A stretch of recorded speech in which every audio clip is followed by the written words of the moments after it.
सबसे पहली हत्या जो मैंने देखी वो मुझसे कुछ फुट की दूरी पर हुई थी। जब मैं दूध लेने गया था, मैंने सिर्फ 10 फुट की दूरी से देखा उसे।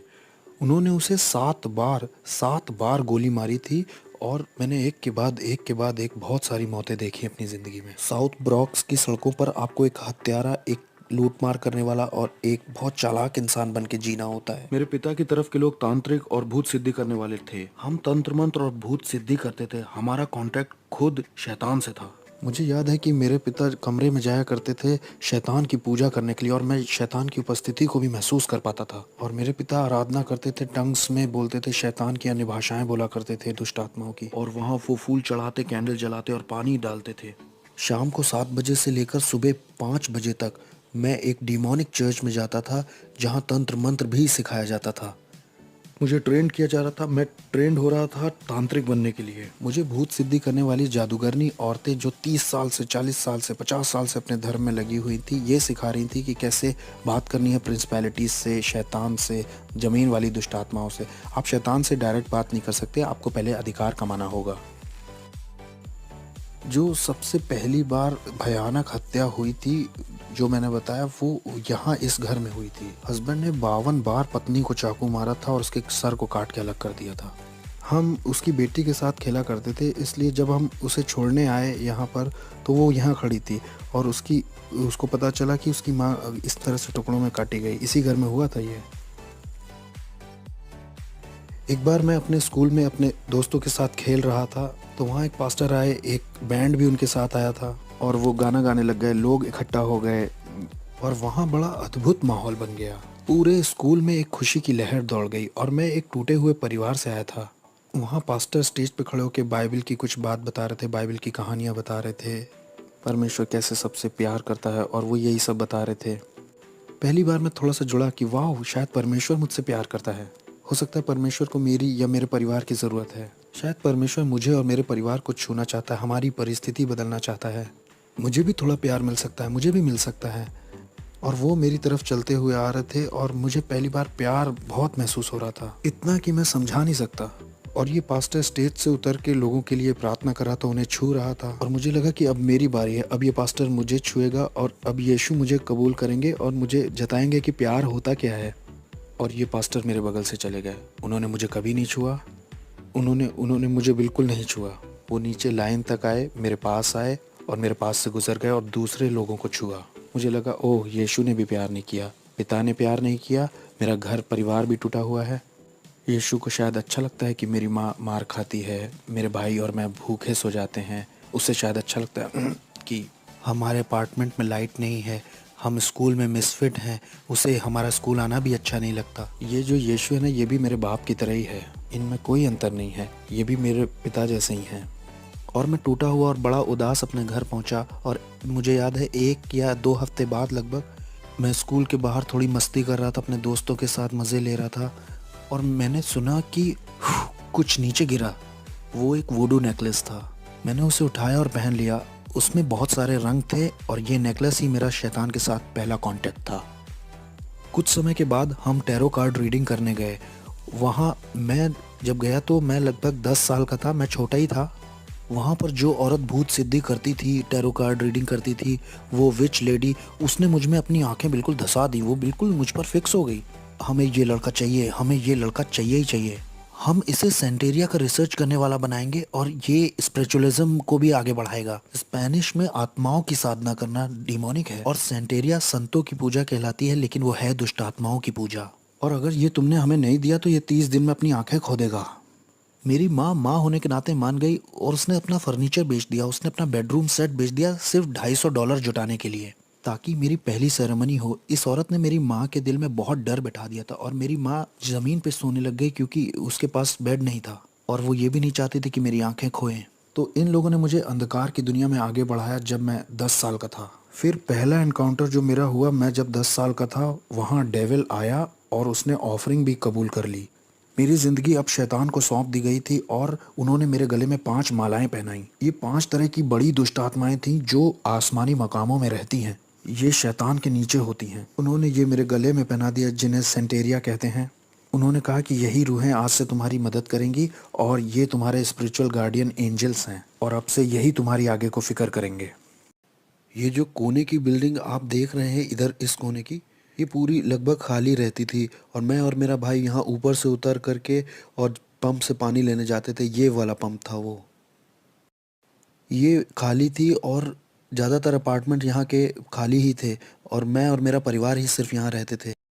मेरा जो पूरा चैपल था वो इन्हीं सब कामों में लगा हुआ था। वो शैतान की पूजा करते थे और हम डिमोनिक चर्च में जाते थे शाम को 7 बजे से लेकर सुबह 5 बजे तक। भूत सिद्धि वाली औरतें और तांत्रिक हमें सिखाते थे। वो बुलाना सिखाते थे, नियम कायदे और अधिकार के विषय में सिखाते थे। इस जगह को कौन देखता है, ऊपर हाकिम कौन है और यहाँ की प्रिंसिपलिटीज का नाम क्या है और किस तरह से हमारा चैनल काम करता है। 13 साल का होते होते मुझे शरीर से आत्मा को अलग करना आ गया था और मैं शरीर घर में छोड़कर स्पिरिट रेल्म में निकल जाता था, अलग क्षेत्रों में, और जाकर वहाँ श्राप बोलता था। अंधकार का साम्राज्य बढ़े और आस पड़ोस श्रापित हो जाए। यहाँ पर होमोसेक्सुअलिटी आ जाए, यहाँ पर डीमंस आ जाए, यहाँ पर spirit of murder, spirit of suicide आ जाए। मुझे अपने आस पड़ोस में ये सारे चैनल्स चलाना आ गया। 15-16 की उम्र आते आते मैं हॉस्पिटल्स में जाके आईसीयूज में मौत हो जाए ऐसा बोलता, दूसरे कमरों में मौत हो, ये इंसान मर जाए, ताकि डेविल की नज़र में मेरा लेवल या मेरा ओहदा और बढ़ सके और मैं न्यूयॉर्क सिटी का सबसे बड़ा डेविल वर्शिपर बनना चाहता था। शैतान मेरा बाप बन गया, उसने मेरे बाप की जगह ले ली क्योंकि मैंने ऐसी दुआ की थी कि मेरे बाप को मार दो। 33 साल की उम्र में मेरे बाप को चेहरे पर गोली मार करके ख़त्म कर दिया था एक नाइट क्लब में एक औरत की वजह से। जब वो घर आ रहे थे शैतान ने उन्हें ले लिया और उसने कहा कि मैंने पुराने से नए को बदल दिया है और ऐसे डेविल मेरा बाप बना। एक क्लब था इस जगह पर और वहाँ मेरे बाप को मारा गया था जब उनकी उम्र 33 साल की थी। मैंने बताया था ना कि जब मैं छोटा था, लगभग 11 साल का था, तो यहाँ पर एक कॉर्नर पर स्टोर हुआ करता था इधर साइड। जब मैं दूध का गैलन लेने गया था मेरे सामने उस आदमी को मारा गया था। शैतान का पुजारी होने से मेरा ओहदा अब बढ़ चुका था और इतना बढ़ गया था कि मैं प्रिंसिपैलिटीज़ को और दुष्ट आत्मा को इधर से उधर भेज सकता था। और मैं जैसे आपके साथ यहाँ बैठा हूँ ऐसे मैं शैतान के साथ बैठा करता था और वो ह्यूमन फॉर्म में आ जाता था। उसकी उपस्थिति आती थी और मैं सारी रात उससे बात करता था और वो मुझको असाइनमेंट्स देता था। मैं अच्छे क्लब्स में और लॉन्ज में जा कर के चेक करता था कि किसको मैं अंधकार के साम्राज्य में ला सकता हूँ। मैं उनको उनका भविष्य बता देता था, उनकी ज़िंदगी के बारे में उन्होंने क्या क्या किया है और उनके साथ क्या होने वाला है ये सब बता देता था। उन्हें बिल्कुल ये अंदाज़ा नहीं था कि मैं कौन हूँ, मैं बस दुष्ट आत्माओं की शक्तियों से भरा था। मैं खून भी चखा करता था। हर हफ्ते मैं जानवर को काट कर उसका खून पीता था और कभी समय नहीं हुआ या पैसे नहीं हुए तो खुद का हाथ काट करके खुद का खून पी लेता था। हमारे ग्रुप में और जिन लोगों के साथ मैं था वो सब डीमन से जुड़े हुए थे। उनमें डॉक्टर्स थे, लॉयर्स थे, उसमें प्रिंसिपल्स और जजेस और पुलिस ऑफिसर्स भी शामिल थे जो जादू टोने में लगे हुए थे। सिंगर्स जो आज की डेट में बहुत मशहूर हैं वो भी थे। मैं एक हवा के हाकिम को दूसरी जगह भेज सकता था, नीचे ज़मीन की दुष्ट आत्माओं को दूसरी जगह भेज सकता था ताकि उस जगह की चर्च बंद हो जाए, चर्च की ग्रोथ बंद हो जाए और लोगों के सेव होने के सारे मौके छिन जाएं। कभी कभी मैं शराब में धुत होकर के दुष्ट आत्माओं से इतना भर जाता था कि सड़क के बीच में खड़ा होकर के परमेश्वर से कहता था, सुन तुमसे भी थोड़ा उलझना चाहता हूँ, आओ थप्पड़ मारूं या थूक दूं तुम्हारे मुंह पर, आओ भिड़ के दिखाओ नीचे। मेरी शादी भी हॉलोवीन पे हुई थी। शादी भी डिमोनिक थी जो मैंने हॉलोवीन पे की थी।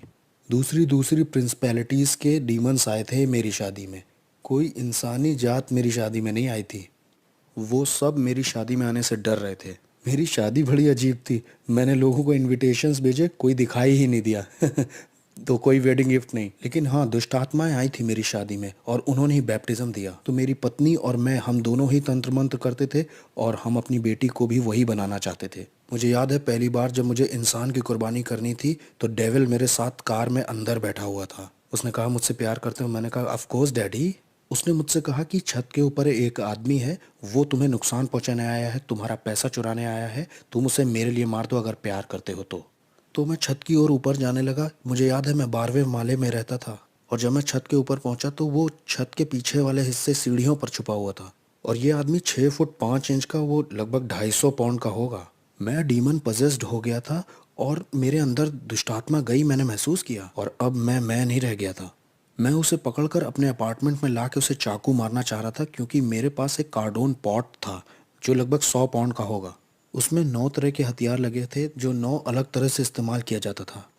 और जैसे ही मैं उसे पकड़ने चला और उसे अपार्टमेंट में खींचने वो बस मेरे हाथ से फिसल गया और गायब हो गया। वो नीचे स्टोरवे के पास कूद गया। वो ऐसा जैसे ओलंपिक के एथलीट कूदते हैं, फ्यू करके कूद गया।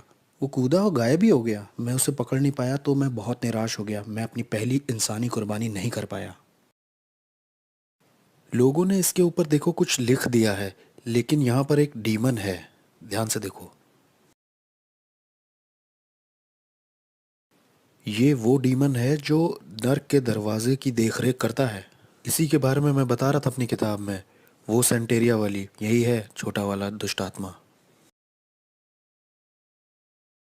ये वो दुष्ट आत्मा है जो हेटी को चलाती है। हेटी के ऊपर जो प्रिंसिपैलिटी है ना, वो यही है। और वहाँ पर जो वो वाला है ना, वो इस्लाम के ऊपर हाकिम है।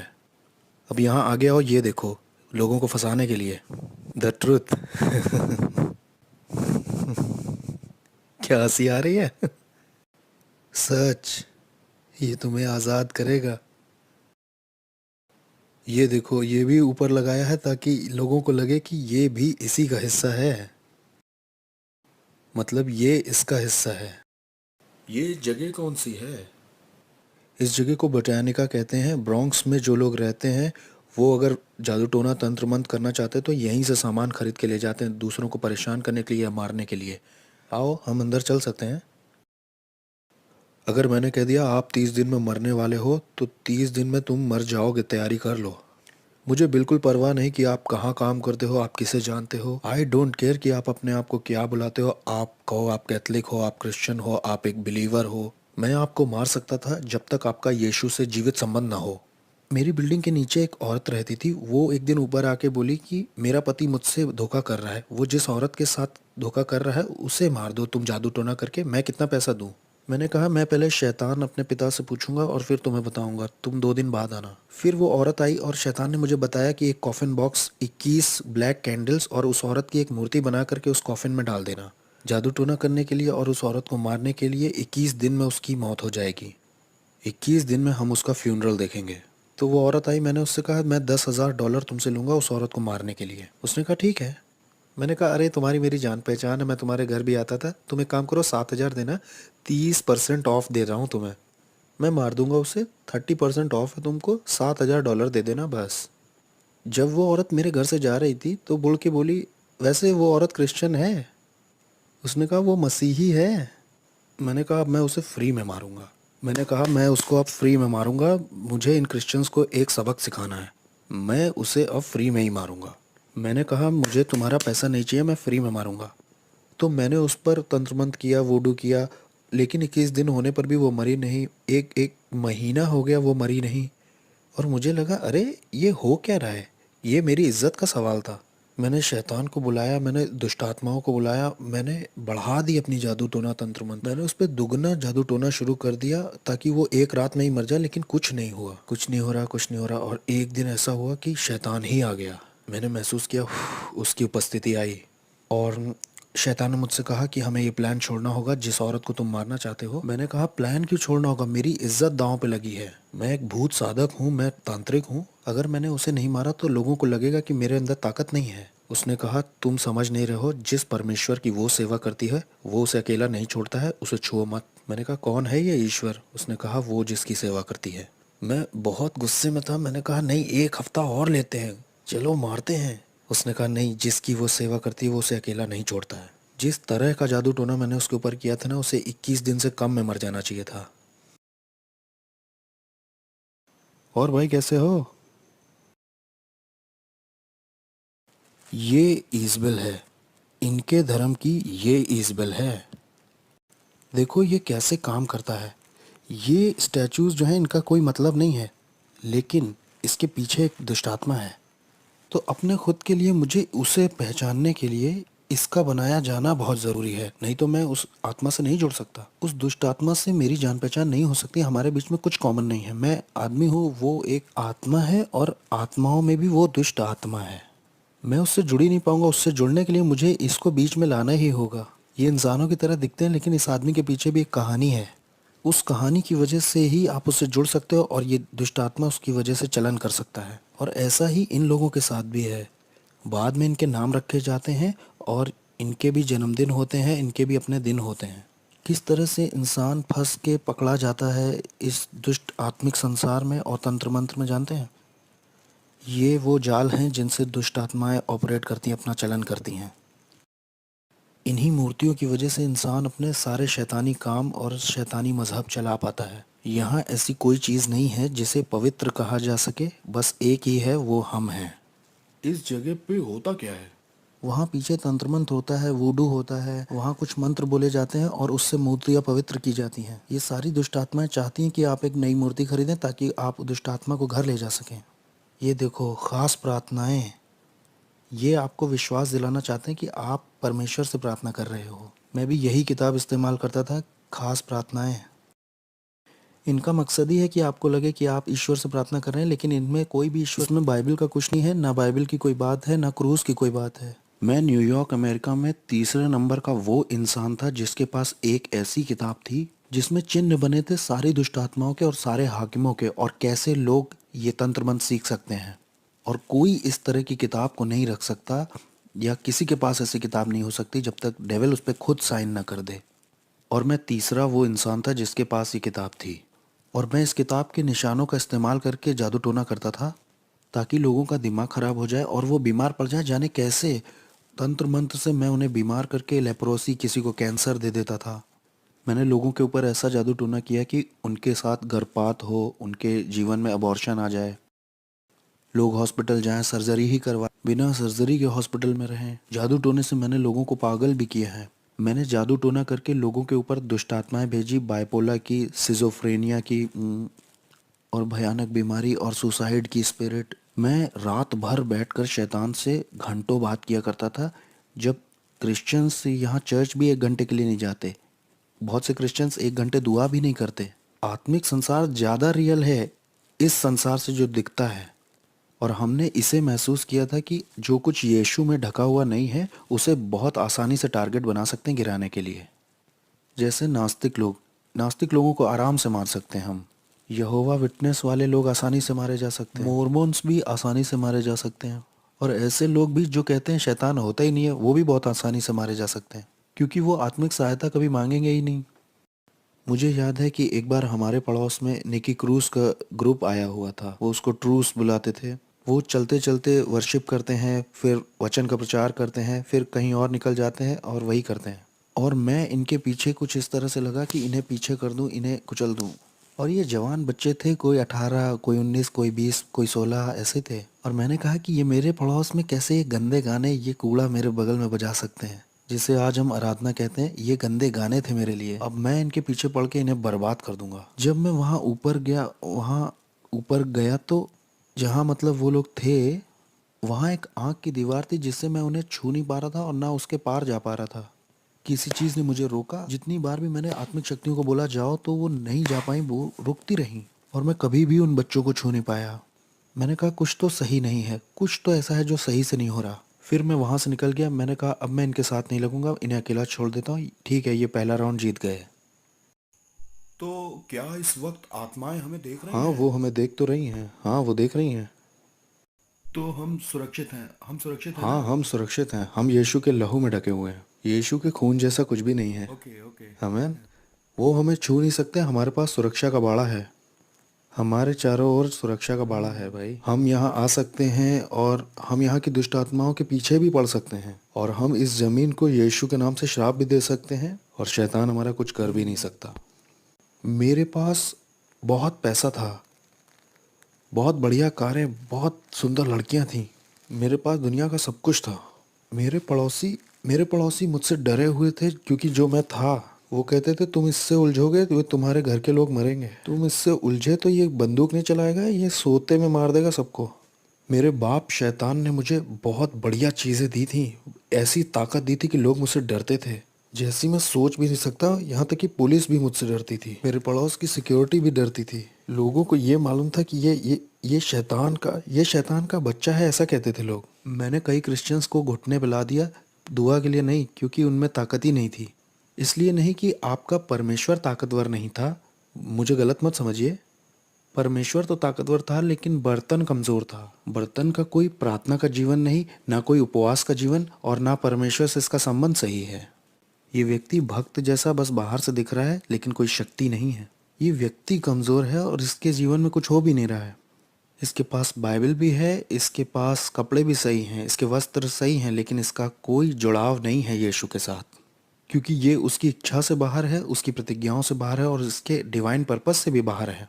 इसलिए मेरा उस पर अधिकार है, मैं उसको गुलाम की तरह बना लूंगा, मैं उसे तोड़ दूंगा, उसके साथ तंत्र मंत्र करूंगा, मैं करता जाऊंगा एक मसीही से दूसरे मसीह, एक चर्च दूसरा चर्च, कई सारे। मैं हर वो चीज गिराता जाता जो यीशु के क्रूस को दिखाती थी।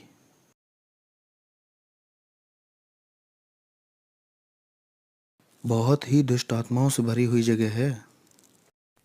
तो इस जगह का बहुत असर होगा ना आस पड़ोस पर। हाँ और क्या, ये जो पूरा एरिया है ना, ये इसी की वजह से लॉक्ड है।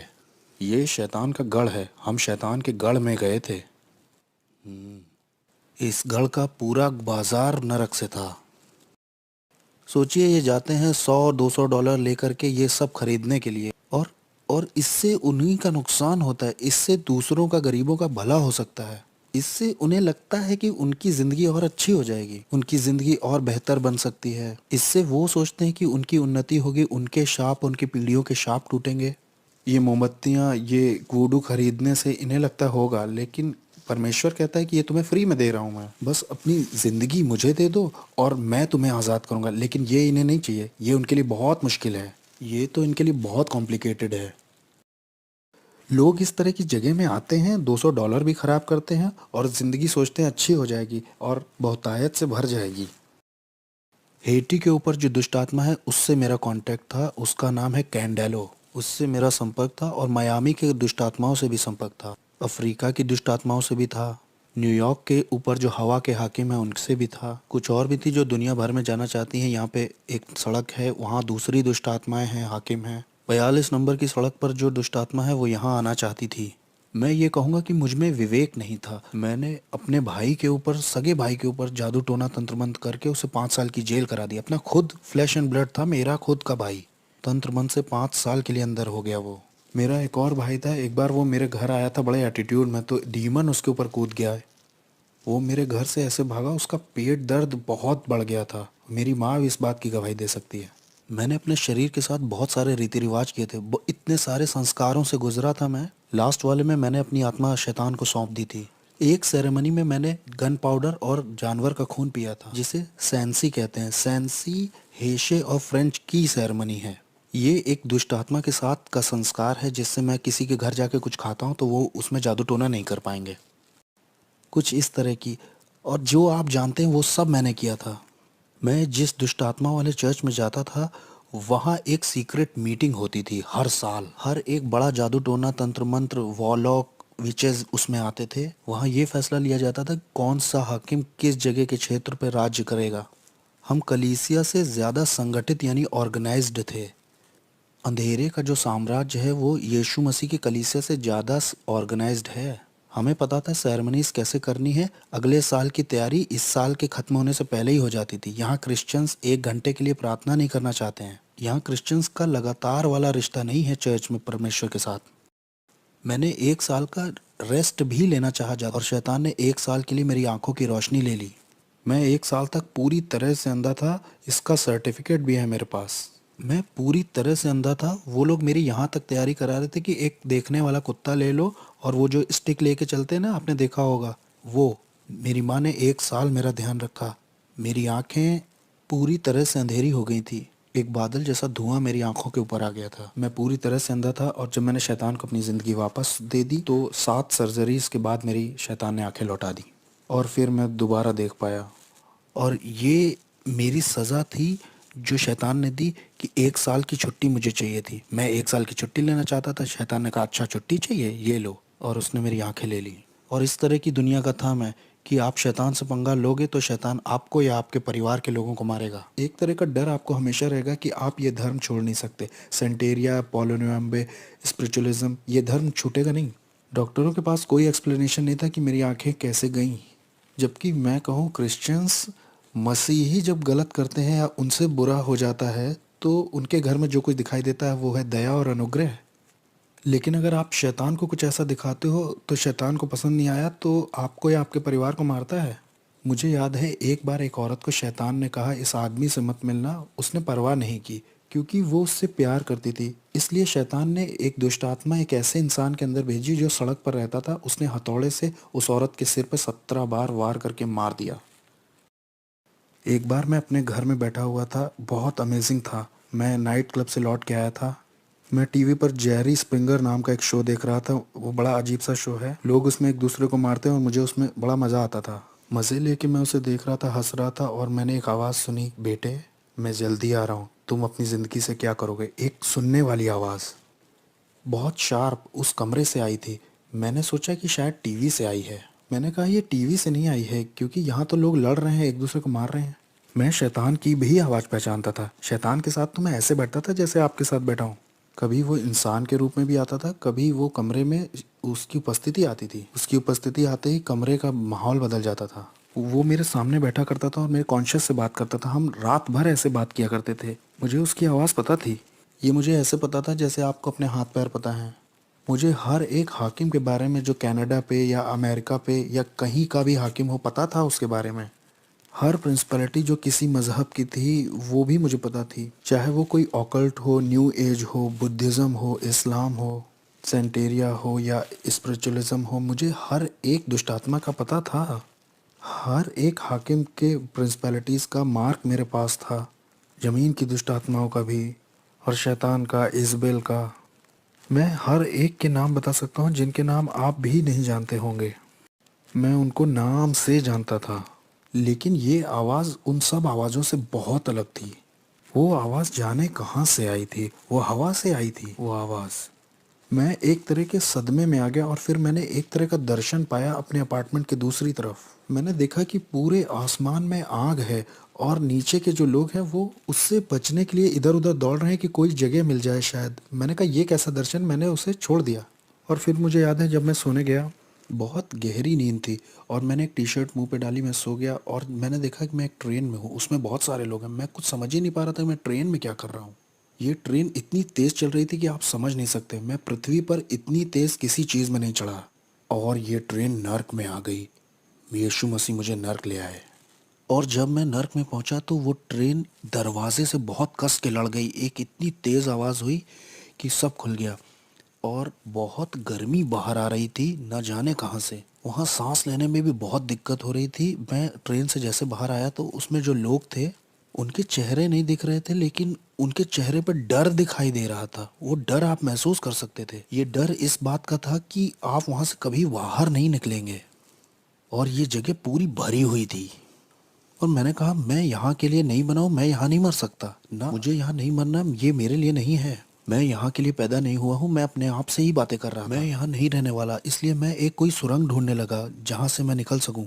तो मैं सुरंग ढूंढने के लिए आगे गया, या कोई खिड़की ढूंढने, या कोई, हो सकता है वहाँ कोई जगह दिख जाए जहाँ से मैं बाहर आ सकूँ और मैं अपनी रियलिटी में लौट सकूँ।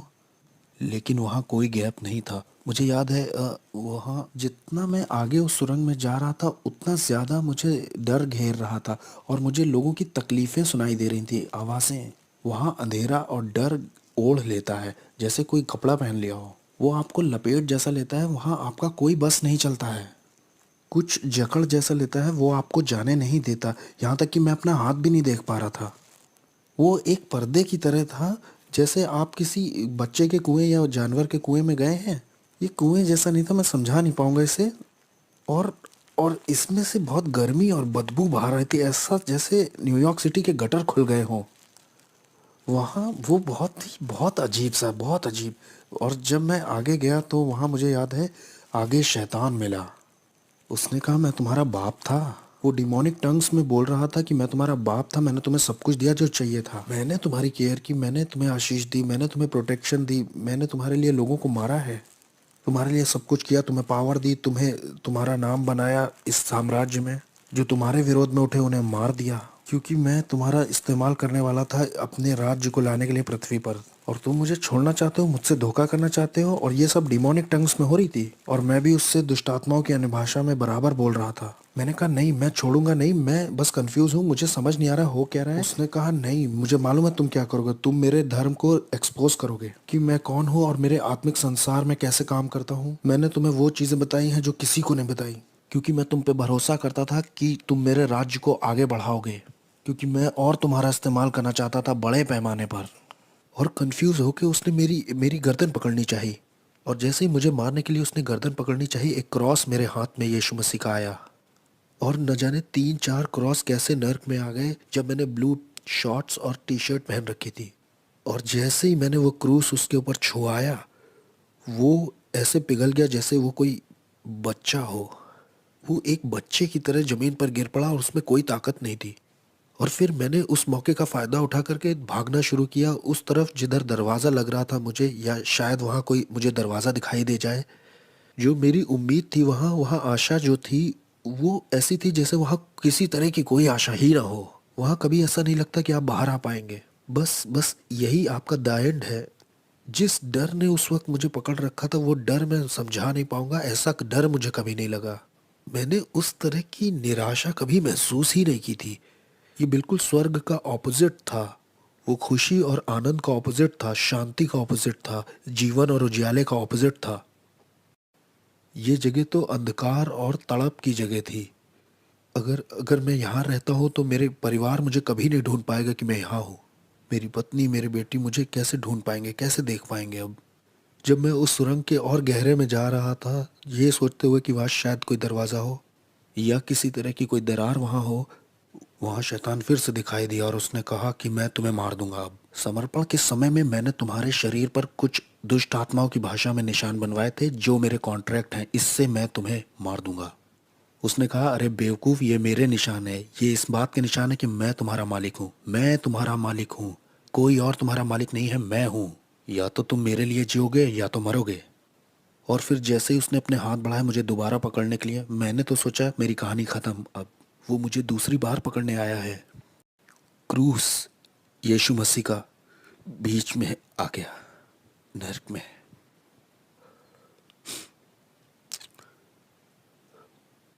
कोई प्यार नहीं है क्रूस से बढ़ के जो मेरे जैसे पापी के लिए आए नरक में।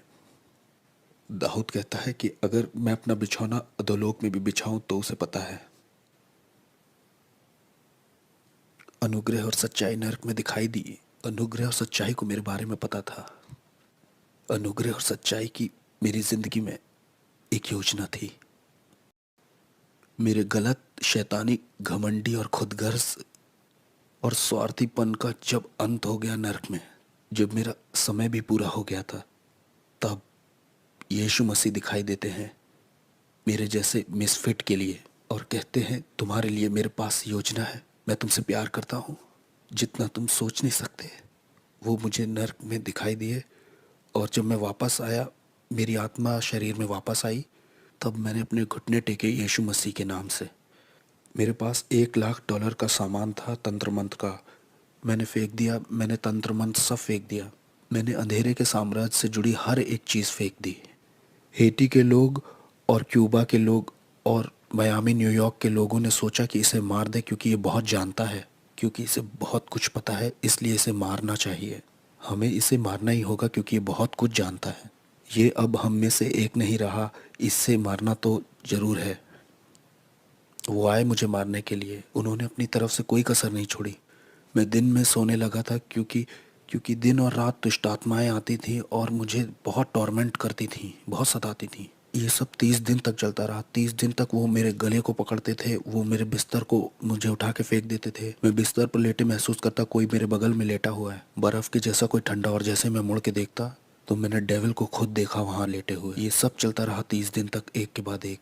मुझे सताया जा रहा था, टॉर्चर किया जा रहा था, पागल करने की कोशिश की जा रही थी। मेरे शरीर से मेरी आत्मा खींचने की कोशिश की जा रही थी। मैं रात में ऐसे डरता था जैसे रात में कभी नहीं डरा। 30 दिन तक मैं चिल्लाता रहा और मुझे प्रार्थना करना भी नहीं आता था। सिर्फ बोलता था जीसस जीसस जीसस। प्रार्थना आती नहीं थी तो वो बहन तो इस तरह से चर्च में प्रार्थना करती, लो वो भाई ऐसे प्रार्थना करता है। मैं सारी दुआओं को मिला जुला के करता था ताकि मैं अपनी ज़िंदगी के लिए लड़ सकूं। और एक दिन ऐसा हुआ कि मैं चर्च में आराधना कर रहा था और मेरे दिमाग में सवाल चल रहे थे कि क्यों तूने मेरे साथ ये सब होने दिया प्रभु। और उस दिन मैंने ये आवाज़ सुनी कि मैं देखना चाहता था कि तुम मुझसे कितना प्यार करते हो। और उसने कहा, मैं देखना चाहता था तुम कितना भरोसा करते हो मुझ पे। और उस दिन के बाद से शैतान कभी आगे को मेरे पीछे नहीं पड़ा। मैं यीशु के लिए एक इवेंजलिस्ट बन गया। तब से लेकर आज तक 14 साल हो गए हैं प्रभु की सेवा करते करते, और मैं इस चीज़ को किसी भी चीज़ से सौदा नहीं करूँगा। और मुझे पता है हालेलुया नाम की सड़क पर जॉन रिमेरेस का एक बड़ा बंगला है। एक दिन वो कहेगा, तेरा स्वागत है विश्वास योग्य दास। जिसके कान हो वो सुन ले और जिसकी आंखें हो वो देख ले।